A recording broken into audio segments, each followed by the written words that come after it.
All right. So here we are. In 2014, it grew. It got endorsements. In 2016, it was acquired by Microsoft.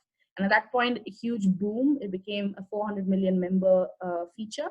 And they started adding more and more platforms because they started comparing to what was working with Twitter and what was working with Instagram and Facebook. So they had enhanced desktop features. And in 2020, undoubtedly, LinkedIn has reached a point where it is a powerful content platform. And I know we're talking a lot about content. Kate mentioned TikTok last time, but the age frame and content is completely different, right? So TikTok average user age is between 16 and 24, whereas LinkedIn you have more mid 30s up to 39s. So what is it not? Okay, I don't think there's any point in us comparing different platforms because each platform has a different, use a different voice, a different tone, and each serves a different purpose. So LinkedIn is not like any other of the other social media platforms. Okay, and we'll go into the limitations and strengths of it as well. For the most part, unlike like Facebook with its privacy issues or people bantering away on different platforms, it's remained free of controversy. Doesn't mean that there aren't any trolls, and that's the reason why it's remained free of controversy is because it's a professional platform. People are polite. People are, for the most part, respectful. I need to say this. I'm just throwing it out there. It's not a dating site. Why am I throwing it out there? Because there are articles about how to use LinkedIn to find a date. And it's super cringy and it's super annoying article. We'll just say that's a hard pass. LinkedIn's not a dating site. And let me tell you, part of the deal of this workshop today is I was going to tell you I was going to open up my inbox and show you different messages. And so let's just say, again, it's not a dating site. So then what is it? It has a dual identity, right? It has, it's a networking platform where you hire and get hired. I've done both. You guys wanted to know last time, what's the outcome of using LinkedIn? Well, I hired people through it. I got hired through it. 90% of recruiters use it. So again, very different platform. 675 million users. Compare that to 2.5 billion on Facebook and about 330 million on Twitter. And a lot of people who drive business decisions, 41% of millionaires exist on LinkedIn as well. I'm not saying we're all aspiring to be millionaires. I'm just saying that they use it professionally. So it's a professional space to share content and post. That's where we are in 2020. Now, given the situation with COVID-19, sharing content and posts on LinkedIn or professional content is truly an untapped potential. I'm yet to tap into sharing content, but I'm telling you, I'm going to predict that it's going to boom, especially as people trying to look for jobs, network, people lose jobs. LinkedIn's going to be the place that people are going to go to. If you are starting to think about creating content, or professional content, use LinkedIn because actually it's not too crowded right now. Not many people are using it. Not many PhDs are using it. So I'm certainly going to be tapping into that as well. So now this is where we are, okay? We're at a spot, and I'm going to get rid of my laser pointer for the video, but we're at a spot where your LinkedIn profile is being amazing. Headlines on point, the summary section's great, you're using this featured section, you're using all the opportunities LinkedIn gets to showcase yourself. Everything's full, you have media attached. And so now what, right? So at this point, we're going to talk about 1, networking. 2, how do we actually create and add value by paying it forward? 3, a personal brand. How do you find your voice on such a platform? And 4, how do you tap into opportunity? And opportunity is not restricted to just job searching. So let's go into networking. Okay. So I appreciate those of you that are on video. It's giving me a face to talk to. Otherwise, I just am talking to myself. So networking. Let's talk about do's and don'ts. Okay. Let's look a little at my network. So let's see here. We have college, high school, my other social media, my master's, Hopkins, FDA, my postdoc, my grad school in South Carolina. We have the NIH.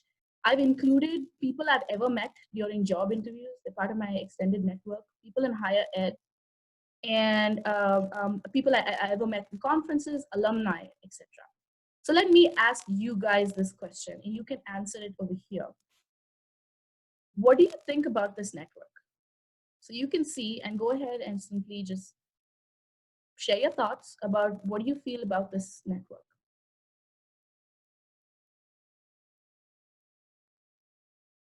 Okay, so the results are coming in. 2, 3, 4% are saying that this is not a network. And you're probably AI guys or engineers who understand a little back story about networking in general. I'm going to share the results with you guys. So here's the results. 80% of you think it's super impressive. 14% think it's just meh. And then 7% of you say it's not a network. Okay. So to begin with, what does a network comprise of? A network comprises of nodes, vertices, edges. So this is the beginnings of a network. So I'm in the meh group, but it's not fully a network. And I'll tell you why. Because these are all just simply at this point polarized echo chambers, which means if I'm networking with just the folks of the NIH, then that's where my network's going to remain. Or if I just have these clusters of just the FDA, then that's where my network's going to remain, right?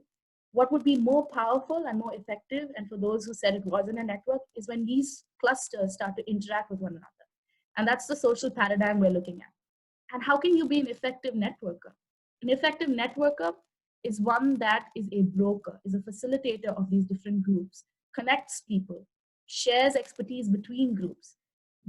And it should be more messy than this, but you imagine little nodes and lines all across. That's how your network should look. So why did I mention that? I mentioned that is because I want you to start thinking strategically about how to network. But before we talk about how to network, I really want to ask you or share with you why we network on LinkedIn. For me, I imagine it as a treasure trove. Okay. And what I mean by treasure trove is these words pop out at me. I'm able to engage, and that could be with students, with people I sort of look up to in the higher ed world. I can get hired.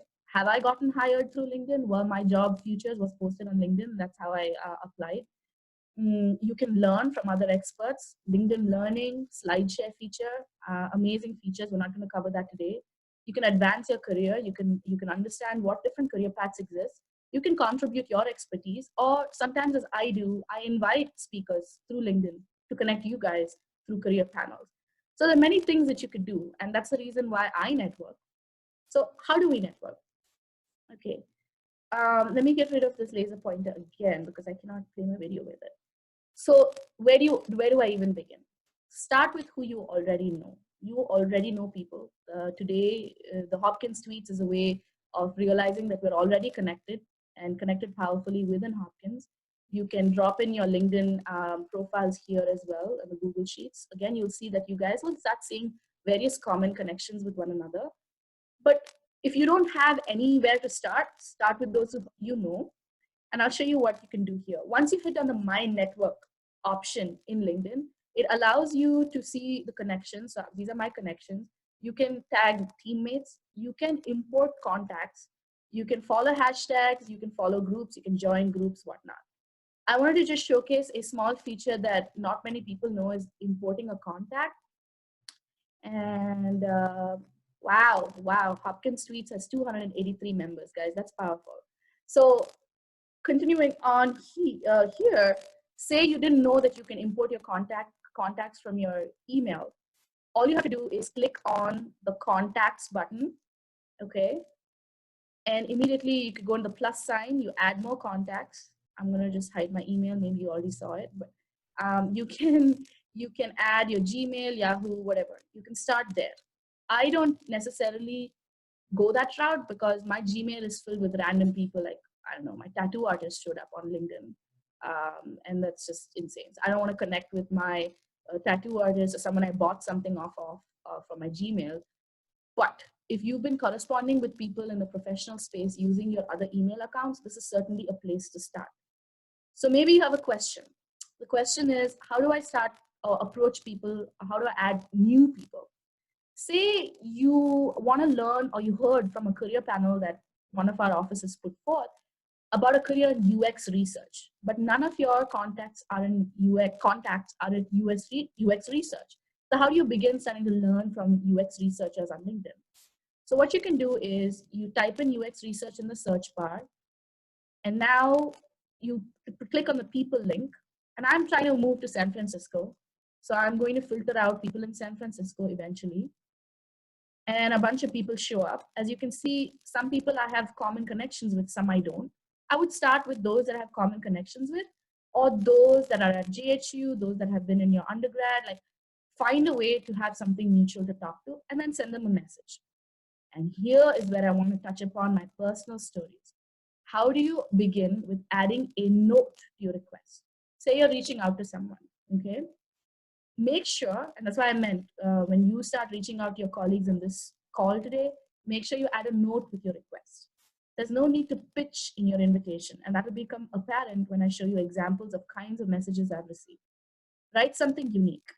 Mention something specific that connects you with that person. And don't be that person. Okay, who's that person?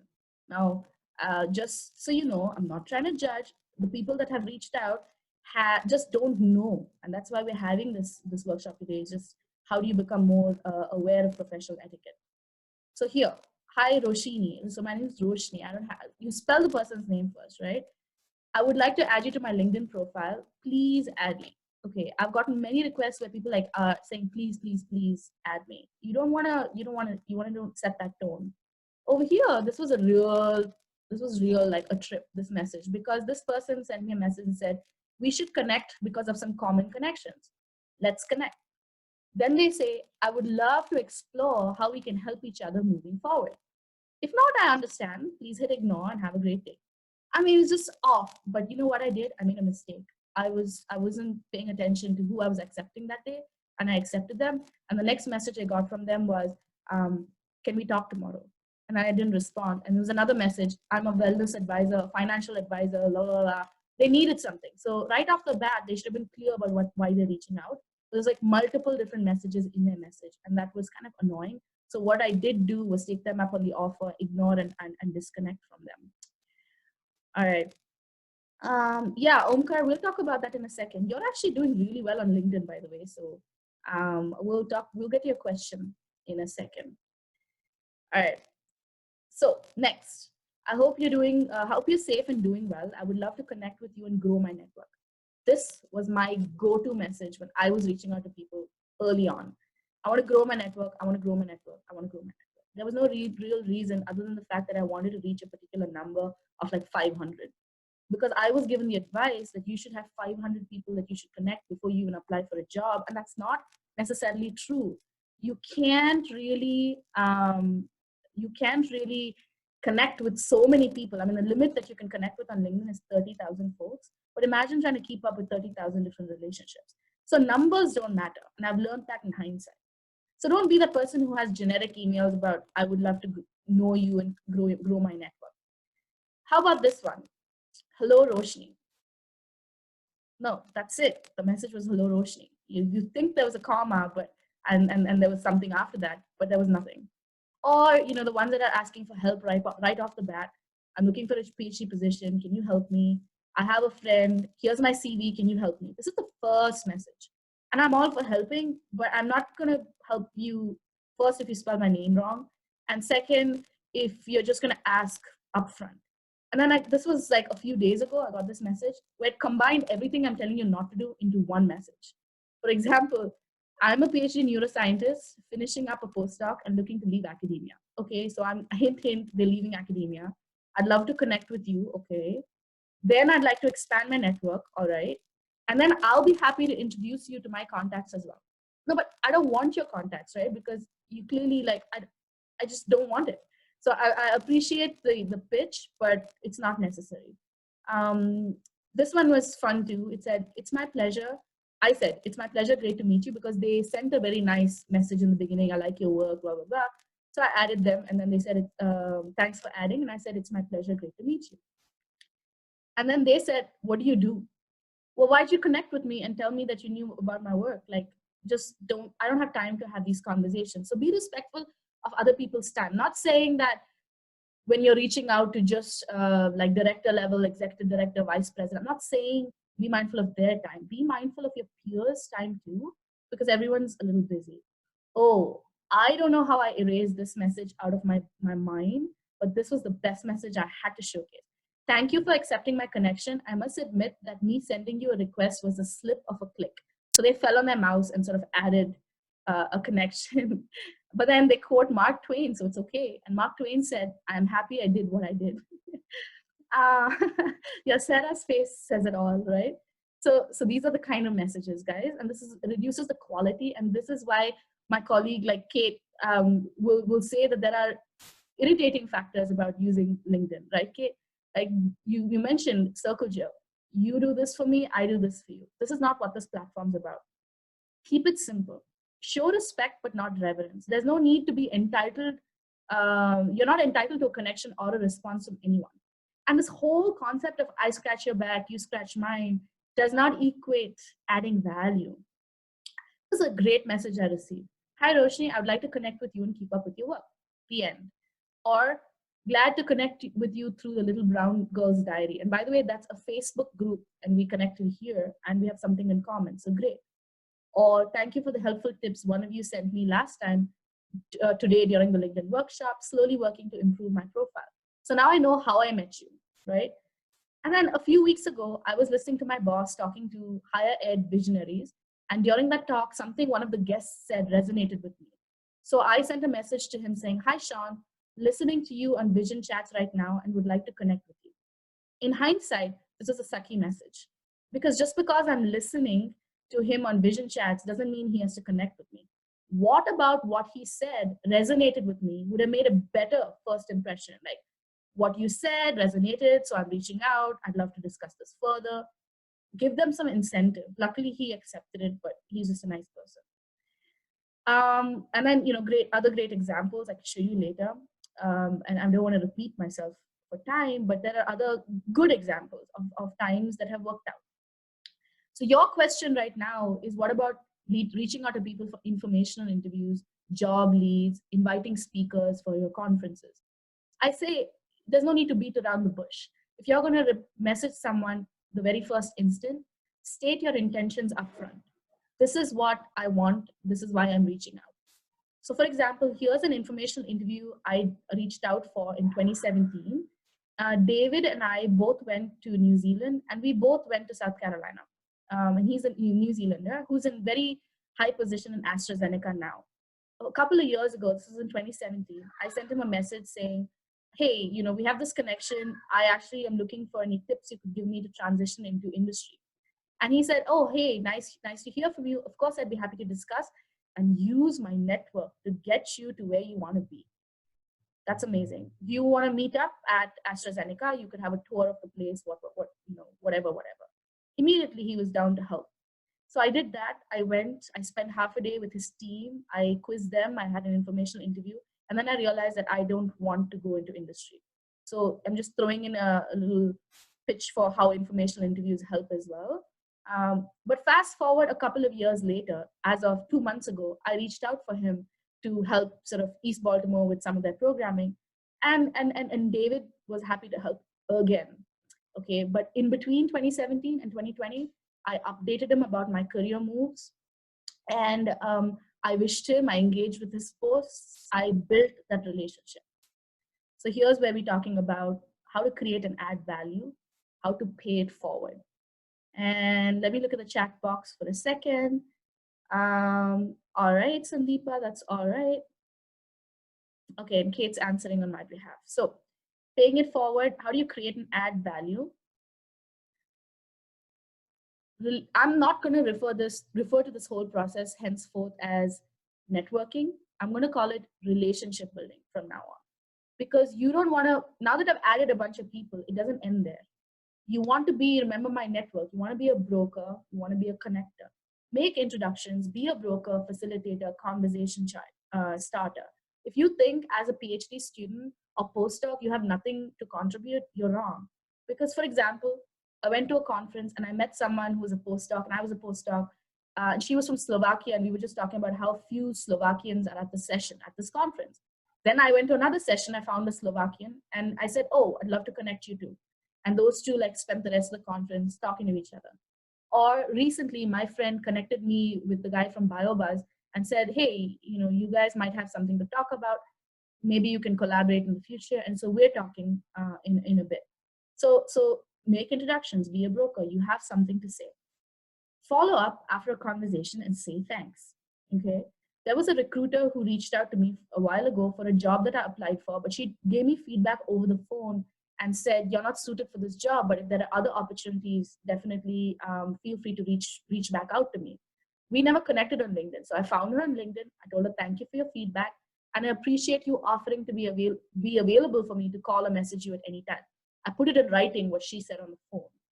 And we're still connected in a while, after all this while. So don't be like this person. This person sent me a very convincing message. I spoke to them for 2 hours on the phone. They wanted some help with their resume, their LinkedIn. And I went ahead, this was during Christmas time. I was traveling, but I got back to them and I suggested back comments on their resume, LinkedIn profile. And then guess what happened? Nothing. Nothing happened. They never responded. So that was a waste of time. So I was talking about David at AstraZeneca. Also during Christmas story, during Christmas time, because I had just met him around Christmas, I sent him a happy holidays message, thanked him for showing me around AstraZeneca, for his kindness, wished him a happy new year. And this is how you sort of stay engaged over the years. Relationship building. Engage with folks on LinkedIn. Follow up after a conversation. Offer any sort of expertise or help that you may have.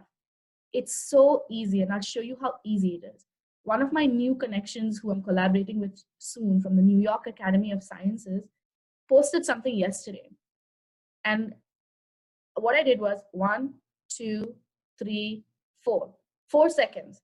I wrote great tips and liked their little status, like whatever post they made. 4 seconds.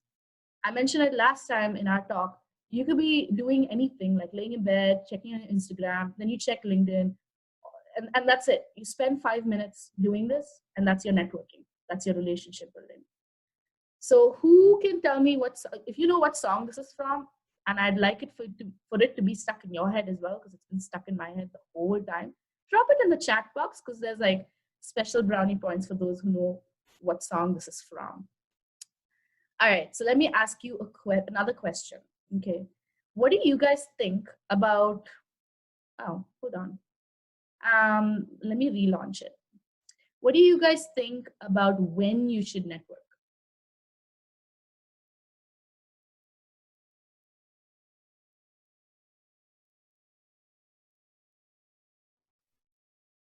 Okay, it's coming in. We have about half who have voted so far.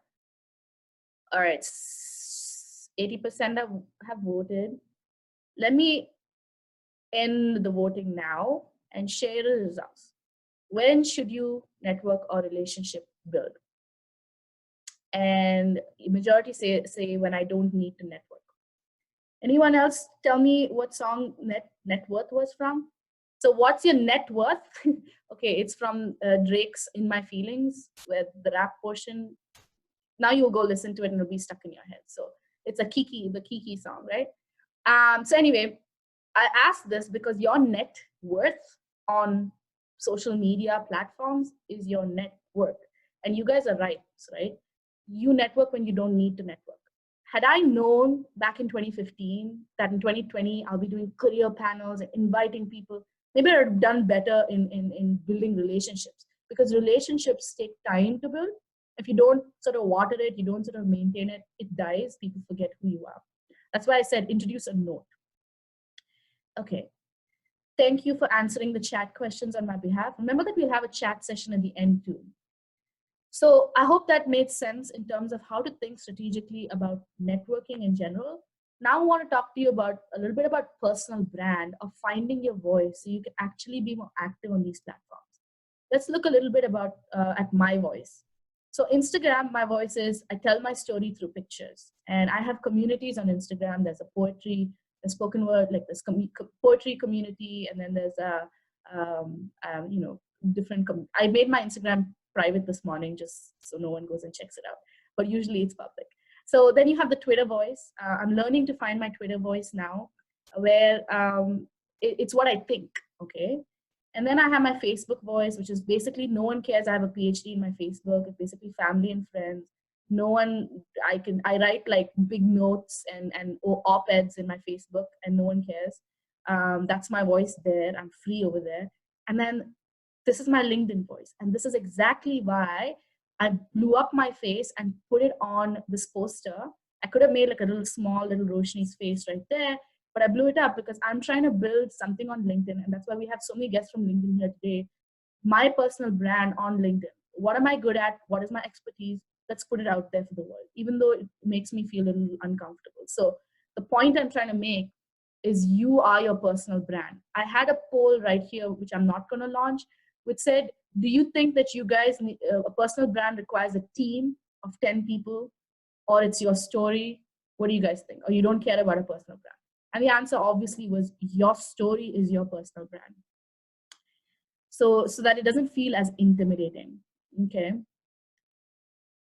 All right. So let me just re-emphasize to you here.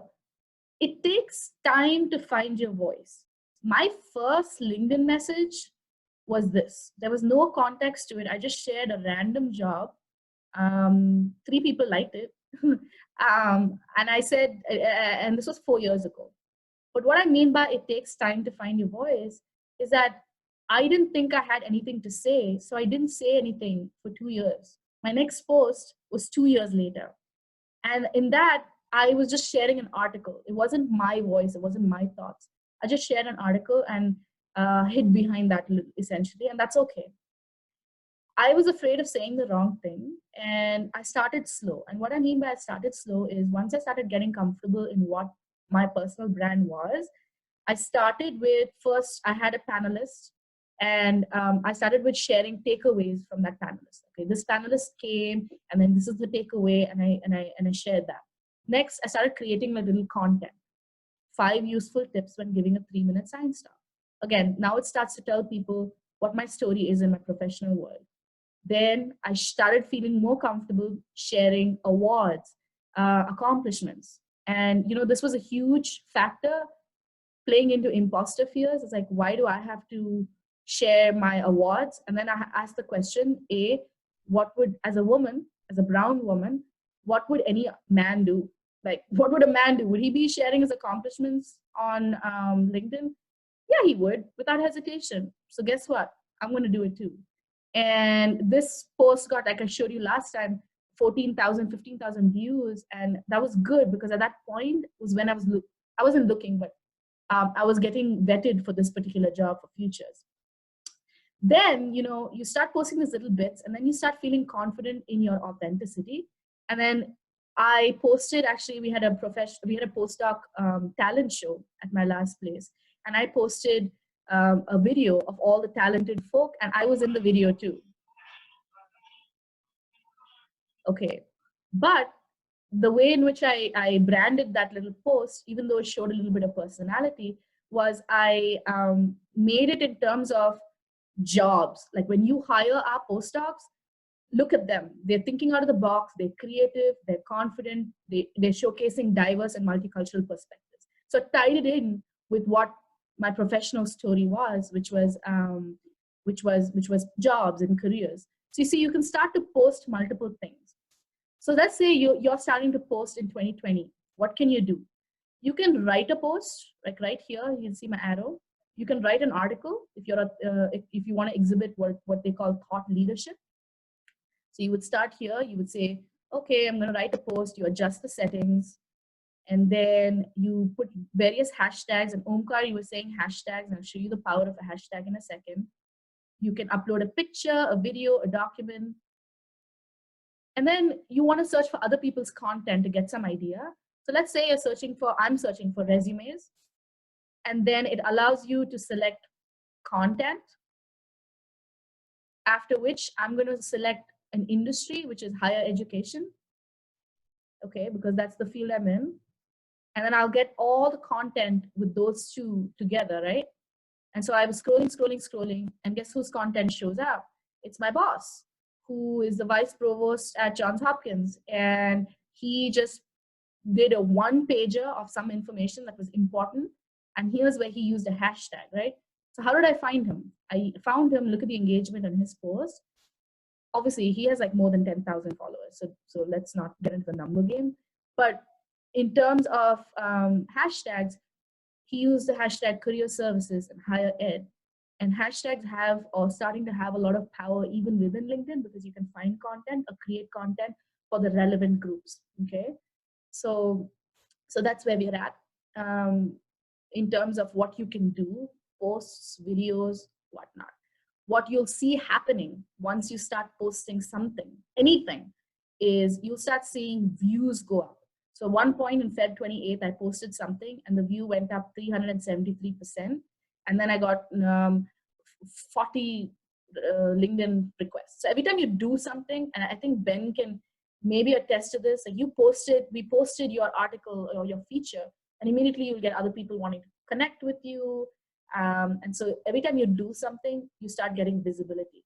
Remember this from last slide: 2 V's for LinkedIn: visibility and value. And that summarizes LinkedIn in one whole crux. So when we're talking about personal branding, I have a few tips for you.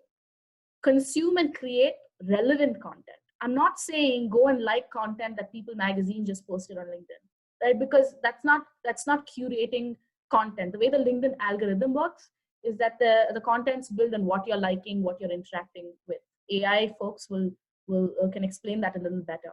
You want to be able to drive dialogue, but you want to be able to not participate in troll back and forth. There are trolls everywhere. There are trolls on LinkedIn as well. Exhibit thought leadership. Why not? As a PhD student, postdoc, you're clearly good at what you do. You're an expert. Share what you're an expert at. It's not about numbers. It's how many people you engage with. You'll see that when you post an article, the more comments you get rather than the likes, more visibility. Okay. Focus on your first degree connections. Don't be transactional. And goes back to the imposter fears. It's no good being the best secret in the world if you're not sharing it with the world. Someone else, a colleague, said, if you're not online, you don't exist. That's just the trend. That's what people are focusing on. And if you think that this is just a sales marketing pitch, everyone is in sales. The moment you applied for a PhD program or for your postdoc by presenting a cover letter, a research statement, and a resume, you were selling yourself, right? The moment you're defending your research during your defense, your oral comprehensive exams, you're selling an idea. Researchers, we need to start thinking about this from a scientific way to approach problem solving. And the humanists, we have to start approaching this as, I need to showcase my expertise a little more. If you are going to be active on LinkedIn, doing nothing is worse than doing a little. So just do a little, which is like 5 minutes or whatnot. When it comes to all these voices, at the end of the day, I said they're very different. But there's one thing that's sort of binding in common amongst all of them, and that is be authentic. None of these platforms I feel comfortable using if I'm not authentic. You don't want to be someone you're not. So use your authentic voice. All right, so at this point, I'm doing well on time because thanks to my colleagues who are answering all these questions. We're going to talk about this last piece, and that is opportunity. So you saw I blew up my face. I said I'm working on my personal brand. Opportunity doesn't just mean job opportunities. Opportunities means now that I posted it, someone else from another part of the country has invited me to give a LinkedIn webinar some other place. That's exactly what I wanted to happen. If I'm thinking strategically, you want to think about the long game. How is your LinkedIn profile going to work for you in 2 to 3 years? But most of you are wondering about job search strategies. Does it actually work? Yes. I told you I applied for my job through LinkedIn. And then before, I was going to choose between higher ed, career services, and consulting. And my entire consulting interview and job offer at Booz Allen Hamilton came through me reaching out to someone on LinkedIn. Within 3 messages, there was a job interview lined up. So does it work? Yes, it works, but you have to be effective. Kate says she found her postdoc on LinkedIn back in 2015. Yes, and you can find assistant professorships. I looked for you guys. I looked in English, I looked in economics, sociology. There are a bunch of jobs posted out there. All you have to do is search. So how do you search? Okay. Before how you search, let me, in attempting to be interactive, please indulge me. What do you guys think about what is the number one way people discover a job?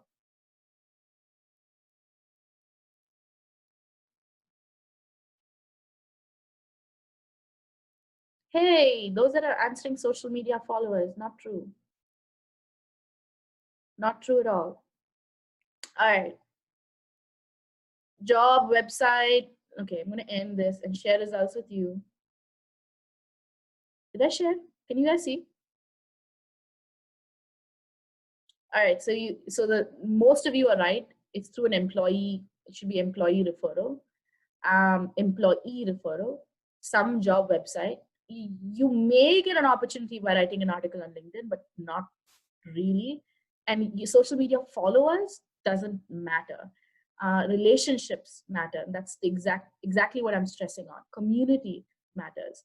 So number one way people discover a new job is through an employee referral. Over 75% of people who recently changed jobs, such as me, have found their leads through LinkedIn. Okay. Do I need to monitor the chat box, guys? Anustup says, oh, that's my private message. Sorry, guys. So here we are at the job search feature. And I didn't know that in the last few months, LinkedIn has added a new feature called interview prep, where you can just go record yourself and you get feedback from the community about how you're answering interview questions. And there's a list of interview questions and a list of coaching platforms as well. That's awesome, right? Then you have, this is how the job thing looks. You have all your saved jobs. So every time I've applied, I've looked at a job and found interesting, either for myself or for my postdocs and PhDs, I save a job. They're all lined up there. All the jobs I've ever applied for, and you should just look at the range of jobs I've applied for, because I went and I looked. They all sit here. You can set up job alerts, and then you can use the search bar to search for different jobs and filter on various categories. Now, I'm a LinkedIn premium member, so I get some extra benefits, which tells me where I would be a top applicant in a particular job. So wondering, how do you address in LinkedIn if you have a gap of more than 6 months in your career? You would address that in your interview. So you would list how you'd list it in your resume, and you would basically be questioned about that during your interview. Should I add all my publications, including where I'm a middle author, or should I only add some selected publications? Yeah, you don't want to add a lot of publications because there's a lot to scroll through in a LinkedIn profile. And remember, LinkedIn profile is not a CV. So no, add selected publications, and especially tag authors that are well connected as well. Say your PI is very prominent in the field, select that publication and put it over there because who you know matters. All right, so next, I'm going to show you another feature. So let's say I'm looking for a job in immunology, okay? Here we are. I'm looking for a job in immunology. How do I use the job feature? You can apply this to any field, chemistry, English, sociology. You search in the feature, and then you have these options. You can either set up a job alert, either daily, weekly, that comes to your email directly, okay? I set up a job alert, and then I can select by when it was posted, and then whether I want to apply via LinkedIn Easy Apply or apply for jobs that are already within my own network, and even based on company. So apply all these filters, okay? So say you've set up all your filters. In this case, I want to do Easy Apply. What does that look like? So an Easy Apply is basically one button. Okay, you click that button and your resume just gets sent to the inbox of this recruiter. By the way, tip, recruiters are not always called recruiters. They're also called talent acquisition. So if you want to actually find a recruiter in the future, then look for talent acquisition in the search bar. So then you go through, browse through the jobs. It tells you all the keywords that you have in your LinkedIn profile and those that are missing. And because I have premium, it tells me how many applicants have applied for this job on LinkedIn. And it tells me what skills I have versus what other people have. So now it really helps me understand how to tailor my LinkedIn profile and how to tailor my resume as well. Okay. So then I would easily just apply by hitting the easy apply button. Okay. Another tip that I'll give you is that when you know who the recruiter is who's posting the job, you can always send an extra message to them after you've applied. Say, hey, I saw that you posted this job. I just wanted to get this on top of your inbox or get this on your radar that I've applied and very interested. So you can take that extra mile and reach out to them as well. So what if you don't have anybody that you know? Say you're a mechanical engineer and in your immediate contacts, there's no recruiter or anybody that you know. So how do you go about like finding people on LinkedIn associated with that job posting? So here I have a mechanical engineer and I have 5 University of South Carolina alumni who work at that company. Okay, but say you don't have anybody. What you would do is you would click on the company and then you would look at all the employees, 8,000 employees on LinkedIn. And I'm not telling you to sift through 8,000 employees. I'm just giving you a strategy on how to connect with the people who work at the company you want to work at. And you don't want to send them special messages and harass them. You just want to see if you have any mutual contacts. Anybody at JHU, anybody at your undergrad, anybody in different groups. Try to find some mutual connection, reach out to them. The fact that they also have a PhD helps. So you can reach out and you can share your story and see if they're able to connect you to the recruiter. So where we stand right now, and it's a lot of information to go through, right? And I want to leave some time for questions as well. This is where we are. You're here, you have a story. One of your storytelling platforms is LinkedIn. Now that your profile and everything's amazing, you rocked it, great. Your network is your relationship building now. You're using your authentic voice, you're interacting, you're commenting, you're posting. And then with all the powers combined, you're now ready for opportunity. And that's my experience with this whole platform. Yeah, we do have free access to LinkedIn Learning. Exactly. Thanks for that, Rachel. You guys, we all have at Hopkins have access to LinkedIn Learning. It's a fantastic tool. Once you take a course on LinkedIn Learning, you can add that certification onto your LinkedIn profile too. So it kind of helps fill in the gaps for other people as well. So how would I filter job searches by internships? Well, you just type in internships. There are a bunch of internships in the job section that shows up. So the keyword there is internships, and those companies that have listed internships on LinkedIn show up. What is the best way to search for remote jobs? Yeah, so you would do, like this is a database. So you would use keywords. You would add the subject, a field, say sociology, plus remote. And then it will pull down a bunch of things that are listed as remote jobs. What about searching for government research lab positions on LinkedIn? Absolutely. So that's what I hosted before. I told you that I hired before someone, it was at the NIH. I hosted a government research lab job for a staff scientist at the NIH and had, I don't know, 80 applicants. So you can just search in the search bar. People are advertising there as well. But some jobs that are listed on LinkedIn are or not listed on LinkedIn, are listed on Glassdoor or Indeed.com. So make sure you've set up multiple alerts for different jobs, especially when you're in that peak of job search mode. If we're getting viewed by a lot of accounts but not getting any messages, are we doing something wrong? No, I don't think you getting views is good. That means people are interested in what you have to say. It doesn't mean you're doing anything wrong. People are curious. You want people to be curious. Every time you post, like, comment. Now say I showed you a picture, a video of my boss's post, which got 454 comments. If I want to expand my network in the higher ed field where he's an expert and he's well known, I have to just leave a very thoughtful comment, which I didn't, thoughtful comment on his post.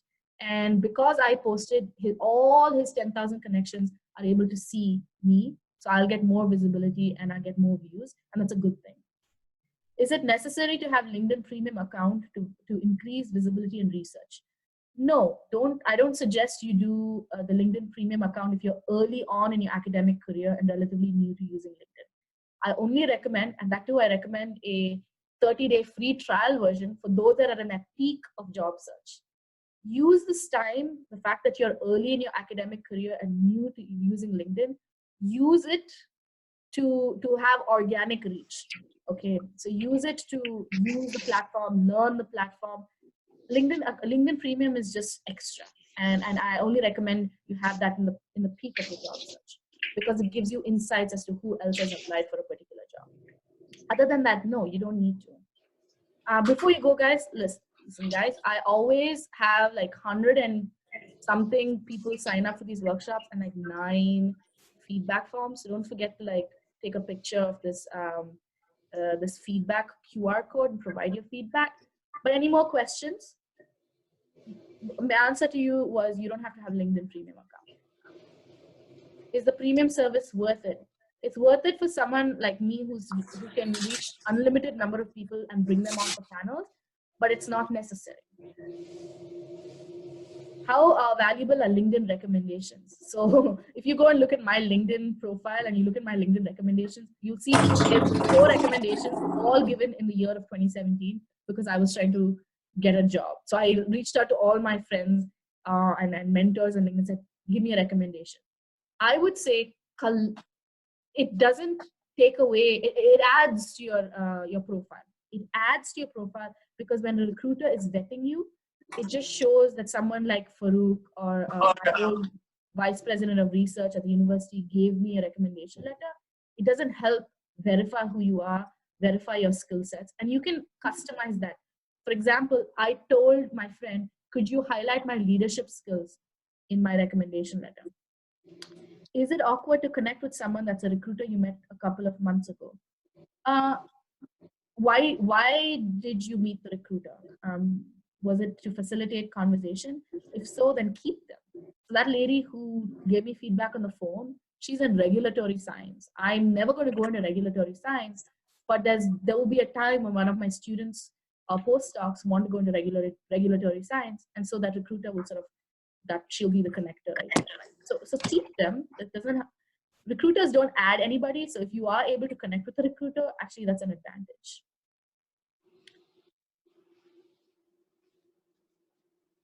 If you didn't get the little Google sheet earlier, you can still connect with the folks over here. Again, send a note.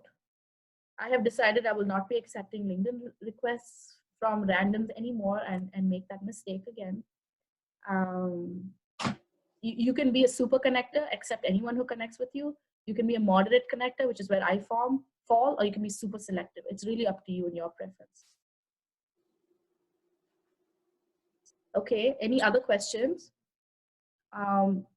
If this was helpful to you, definitely let me know. If it felt a little rushed, it's a lot of information. Oh, great, Nikki. Nikki, you already know how to use LinkedIn. All right, did I miss any other questions? Valuable are LinkedIn recommendations. I told you it is valuable. There's another thing that is untapped because it's in a little corner in LinkedIn, and that's a slide share feature. You can look at anybody who has chosen to share their slides from any topic that you can think of. You want to learn about data science? Go to the slide share feature. Get all the slides from those people. Yeah. Okay, we have a few more messages. Can you state the benefits of premium for PhDs? Okay, so you don't need LinkedIn Premium when you're simply building networks and commenting with other people passively on LinkedIn. Now, say you're looking for a job in 2 months. No, you're looking for a job 6 months from now, and you want to get a sense of what kind of insights LinkedIn Premium can give you. Then go ahead and get the free 30-day trial and make sure you unsubscribe later on. I did that. I loved it so much, I kept it. Because I'm in this field, I kept it. But not many people keep it. So the advantages it offers, it gives you competitive intelligence. That is, other people who has applied for the job, how many people. For example, so anyway, I'll give you an example. If you see a job has 143 applicants, because you have LinkedIn Premium, you get that insight. And that job was posted 4 months ago. Don't waste your time applying